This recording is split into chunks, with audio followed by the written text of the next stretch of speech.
सभापति महोदय, एठारे उपस्थित गुरुज गुरुमा वृंद, श्रोता मंडली एवं मोर छोट बड़ भाई और भौणी माने, आज हूँ पवित्र गुरु दिवस और यह पवित्र गुरु दिवस उपलक्षे मत किसी कहिबार सुजोग मिलिथिबारु एठारे उपस्थित समस्त गुरुजी गुरुमा श्रोता मंडली एवं मोर छोट बड़ भाई भौणी मानकु मु धन्यवाद अर्पण करुछि।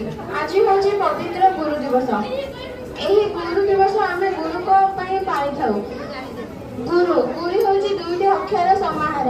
गुर अर्थ अंधार और रूर अर्थ ज्ञान, अर्थात अज्ञान रूपक अंधकार आमको जे नहीं आसी आमको जे से मुक्त करी ज्ञान रूपक आलोक को नहीं आसता से ही होती गुरु।